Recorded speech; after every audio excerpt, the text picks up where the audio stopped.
open to all the job opportunities that you want to apply to, ranging from data engineer, machine learning engineer, software engineer, or even something related to data analytics consulting, or some product role as well, like, or management role. It totally depends on how you're shaping your profile in these 2 years at CMU.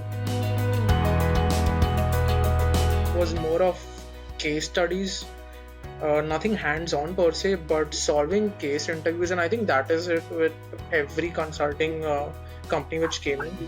So just to recap, nothing coding intensive, but technical case studies, I would say, something more related to overhauling their infrastructure, their databases, their processes, and those kind of stuff. As I mentioned earlier, like, your SOP should be a story of your life ending to why you want that post.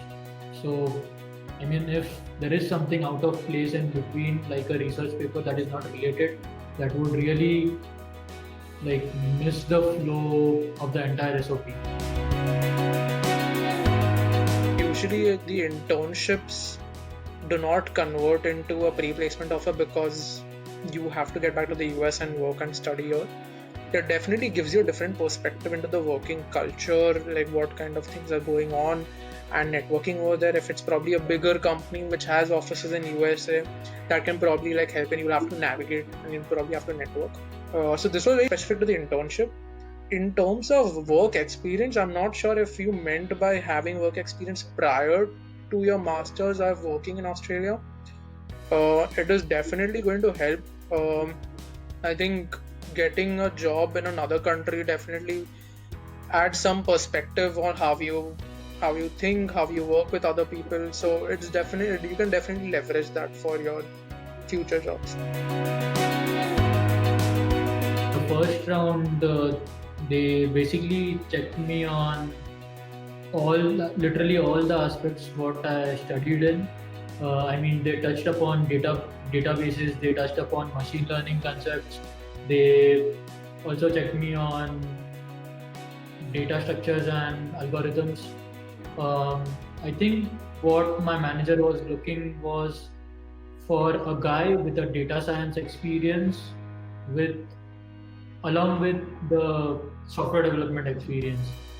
So yeah, I think that was the entire process. And the second round was with another technical guy who again grilled me on a couple of case studies and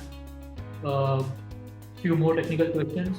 And the final round was more of a formality. Consulting roles are going to be very specific on case studies, I would say. I think the first round again is like a 30-minute call with the recruiter where you'll have to talk about your past experiences, your current academic exposure, and how that relates and ties to that job.